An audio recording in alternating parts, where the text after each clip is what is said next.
Good morning दोस्तों, मैं कुश कुमार सरल एग्जाम पे आपका स्वागत करता हूं। दोस्तों लेकर आए हैं 23 अगस्त से बनने वाले 10 महत्वपूर्ण करंट अफेयर के प्रश्न जो आपके इम्पॉर्टेंट होंगे एग्जाम के लिए। और जो भी दोस्त आज एग्जाम है पुलिस भर्ती का, उनसे रिक्वेस्ट है कि वो अपना सारा इंस्ट्रूमेंट जो भी एग्जाम में लगता है लेकर जाएं। आधार कार्ड, पेन, ब्लैक और एडमिट कार्ड जो भी लगता हो एग्ज़ाम में उसको लेकर जाना ना भूलें, ठीक।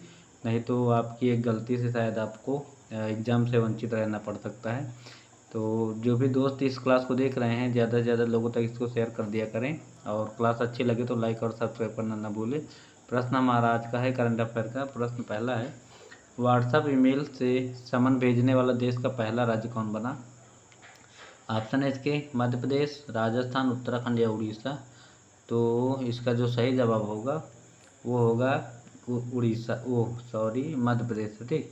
मध्य प्रदेश पहला राज्य बना है जिसमें कोरोना वायरस की वजह से लागू हुए लॉकडाउन के कारण अब अधिकतर काम जो है डिजिटल हो गया है। और सुप्रीम कोर्ट ने भी इस दौरान वीडियो कॉन्फ्रेंसिंग के जरिए कई मामलों की सुनवाई की। ऑनलाइन वारंट और समन भेजने वाले एमपी देश का पहला राज्य बना है।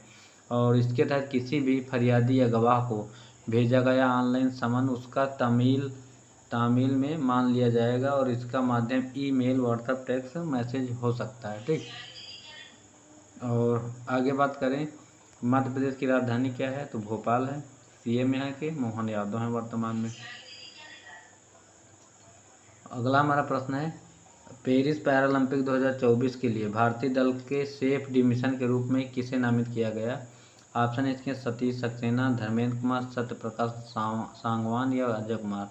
राइट आंसर इसका होगा सी ऑप्शन, सत्यप्रकाश सांगवान को चुना गया है। और पेरिस पैरालंपिक, अभी पेरिस में ओलंपिक हुआ है जिसमें भारत ने कुल मिला के 6 पदक जीता है, ठीक। और ये वही पैरालंपिक है जो विकलांगों से संबंधित होते हैं। तो पेरिस पैरालंपिक 2024 के लिए भारतीय दल के सेफ्टी मिशन के रूप में सत्यप्रकाश सांगवान नामित किया गया है। और इस बार 8 से 10 स्वर्ण पदकों सहित कम से कम 25 से 30 पदकों का लक्ष्य रखा गया है, ठीक। और सीडीएम के रूप में सत्यप्रकाश सांगवान 12 खेल विधाओं में प्रतिस्पर्धा करने वाले 84 पैरा एथलीटों के भारत के अब तक के सबसे बड़े दल का नेतृत्व करेंगे, ठीक। और बात करें पिछला ये जो ओलंपिक हुआ है पेरिस में, इसमें बात करें कि 6 मेडल पाए हैं, जिसमें से भारत में 5 कांस्य और 1 सिल्वर आया जो नीरज चोपड़ा ने दिया है, ठीक। 89.45 मीटर भाला फेंक कर। और पहला पूछ ले कि भारत में ओलंपिक में पहला पदक जीतने वाली 2024 में कौन है? तो मनु भाकर है जिसने 10 मीटर एयर राइफल में कांस्य पदक जीता। दूसरा पे इन्हीं का है, लगातार इन्होंने मिक्स्ड में सरबजोत के साथ इन्होंने 10 मीटर फिर से एयर राइफल में कांस्य पदक जीता, ठीक। स्वप्निल कुसाले 50 मीटर में जीते हैं। और सहारावत जो है, अमन सहारावत, इन्होंने कुश्ती में जीता है। और उसके बाद वो फोगाट तो बाहर हट गई थी, इनका वजन 100 ग्राम ज़्यादा था और उन्होंने भी पाया कांस्य पदक। और नीरज चोपड़ा जो है पाए भाला फेंक में। नेक्स्ट हमारा प्रश्न है, समोआ किस बल्लेबाज ने T20 में एक ओवर में 39 रन बनाकर युवराज सिंह का 17 साल पुराना अंतर्राष्ट्रीय रिकॉर्ड तोड़ दिया? 2007 में इन्होंने बनाया था T20 विश्व कप में। ब्रॉड के गेंद पे इन्होंने 6 छक्के लगाए थे इंग्लैंड के। ऑप्शन इसके है डेरियस विसर, माइकल क्लार्क, जैक्स स्टीफन या डेविड कैमरन। सही जवाब इसका है डेरियस विसर हैं, जिन्होंने 6 गेंदों में 39 रन बना दिए।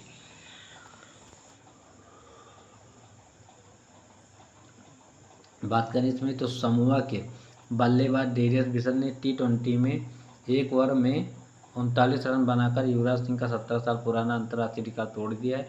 उन्होंने 6 छक्के और 3 नो बॉल मारकर यह उपलब्धि हासिल की। उन्होंने मंगलवार को राजधानी शहर एपिया में T20 विश्व कप पूर्वी एशिया प्रशांत क्षेत्र क्वालीफायर में वनातु के खिलाफ एक ओवर में 39 रन बनाकर T20 अंतर्राष्ट्रीय क्रिकेट में नया रिकॉर्ड अपने नाम कर लिया, ठीक। इतना किसी ने नहीं बनाया।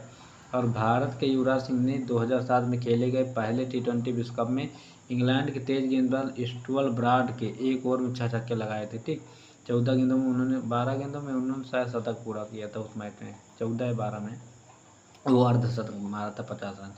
और वेस्ट इंडीज के बल्लेबाज किरण पोलार्ड ने कूली इंडिगा में द्विपक्षीय सीरीज के मैच में धनंजय के खिलाफ यह उपलब्धि हासिल की, 6 गेंदों में 36 रन।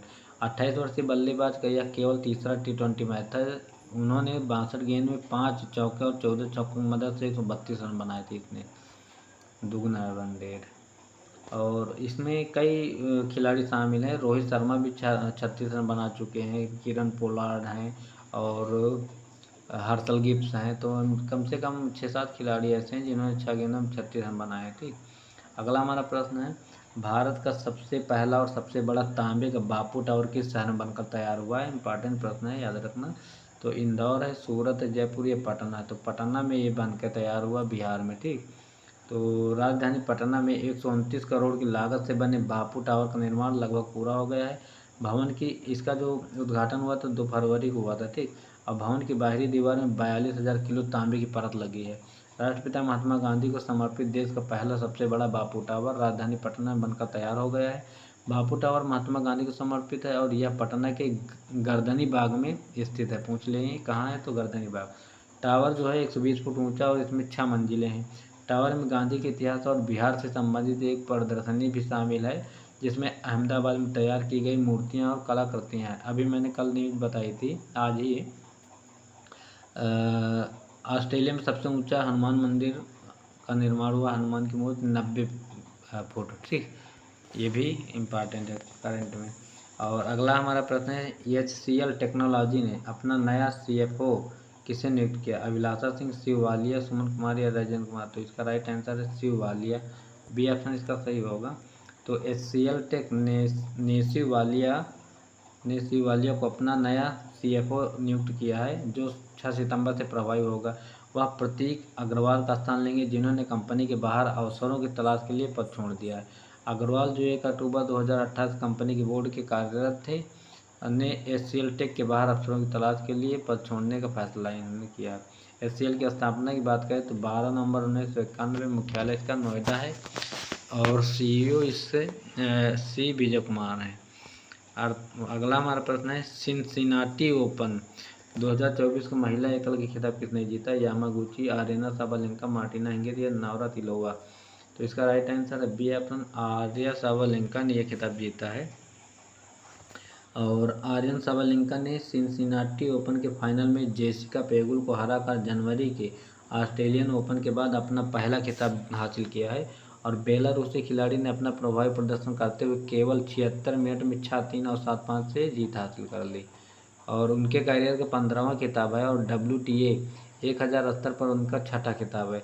इस जीत से अमेरिका पेगुला की 9 मैचों की जीत का सिलसिला समाप्त हो गया है।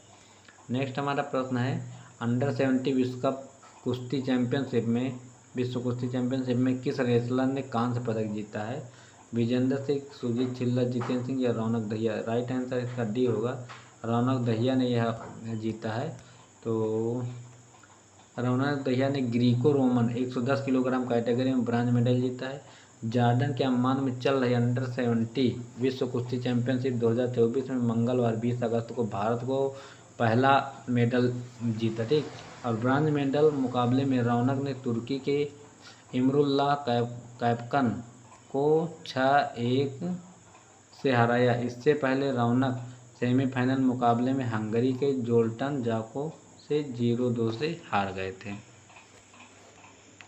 नेक्स्ट हमारा प्रश्न है, global finance central bankers report में A+ की रैंकिंग किस भारतीय को मिली है? तो रघुराम राजन, शक्तिकांत दास, R सुब्रमण्यम या वेंकटेश? तो राइट आंसर इसका होगा शक्तिकांत दास को मिला है। ठीक, तो भारतीय रिजर्व बैंक RBI के गवर्नर शक्तिकांत दास को global finance central banker report card 2024 में लगातार दूसरे साल A+ रेटिंग मिली है। और इसके अलावा डेनमार्क के क्रिश्चियन केटल थॉमस और स्विट्जरलैंड के थॉमस जॉर्डन को भी A+ रेटिंग मिली है। यह रेटिंग महंगाई नियंत्रण, इकोनॉमिक ग्रोथ गोल, करेंसी स्टेबिलिटी और इंटरेस्ट रेट मैनेजमेंट के आधार पर दी गई है। ठीक, और शक्तिकांत दास को इसी साल जून महीने में लंदन के सेंट्रल बैंकिंग अवार्ड 2023 में गवर्नर ऑफ द ईयर के रूप में इनको पुरस्कार मिला। ठीक, तो RBI के 25वें गवर्नर जनरल है। RBI की स्थापना की बात करें तो 1 अप्रैल 1935 में इसकी स्थापना हुई। राष्ट्रीयकरण 1949 में हुआ। पहले गवर्नर जनरल बात करें तो ओसबोर्न स्मिथ थे। भारतीय पूछे तो सी डी देशमुख थे। और वर्तमान में शक्तिकांत दास 25वें गवर्नर जनरल हैं। ठीक। और जो आरबीआई की स्थापना हुई थी हिल्टन आयोग से हुई थी, ये भी याद रखना। पहले इसका कोलकाता में मुख्यालय था, मुंबई में है। और भारतीय नौसेना में हाल ही में इंजीनियरिंग उपकरणों के लिए किसके साथ समझौता किया गया? बेल टेक महिंद्रा या BEML लिमिटेड। तो इसका राइट आंसर यही होगा, डी ऑप्शन थी। तो रक्षा मंत्रालय के तहत एक शेड्यूल ए कंपनी और भारत के अग्रणी रक्षा और भारी इंजीनियरिंग निर्माताओं में से एक है। BEML लिमिटेड ने 20 अगस्त 2024 को भारतीय नौसेना के साथ एक समझौता ज्ञापन MOU पर हस्ताक्षर किया है। और यह समझौता ज्ञापन नई दिल्ली में नौसेना मुख्यालय में भारतीय नौसेना के रियर एडमिरल के श्रीनिवास और ACOM DAR और भारत अर्थ मूवर्स लिमिटेड BEML के रक्षा निदेशक श्री अजीत कुमार श्रीवास्तव के बीच में संपन्न हुआ। ठीक। अगला हमारा प्रश्न है, भारत ने किस देश के साथ हाल ही में ग्रीन अमोनिया एक्सपोर्ट एग्रीमेंट किया है? तो अमेरिका है, ऑस्ट्रेलिया, जापान या इटली। सही जवाब इसका होगा जापान के साथ ये सिस्टम हुआ इसका। तो सोजित असेम्ब पार्क और क्यूसी इलेक्ट्रिक ने भारत से जापान को ग्रीन एमोनिया की आपूर्ति के लिए टर्म शीट पर हस्ताक्षर किए। क्यूसू द्वीप है ना, राजधानी यहीं पे। सोजित और क्यूसू इलेक्ट्रिक जापानी बाजार के लिए 2020 के उत्तरार्ध से प्रतिवर्ष 2 लाख मीट्रिक टन हरित अमोनिया का उत्पादन करेंगे। ठीक।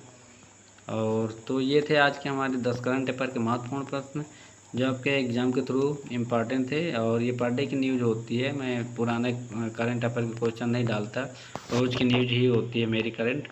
तो ये क्लास आपको अच्छी लगी होगी और ज़्यादा से ज़्यादा लोगों तक इसको शेयर करना ना भूलें, लाइक और सब्सक्राइब करें। और जो भी पुलिस वाले दोस्त हैं मेरे एग्ज़ाम दे रहे हैं, अच्छे से एग्ज़ाम देना और समझदारी से काम करना। ज़्यादा जो क्वेश्चन ना आए उसके पीछे परेशान मत होना, टाइम का विशेष ध्यान देते हुए आप बेहतर तरीके से करके आइए। ठीक। क्योंकि भर्तियाँ बहुत कम निकलती है और जिसका हो गया वो समझो ज़िंदगी बना लेगा। तो thank you for watching this video, bye.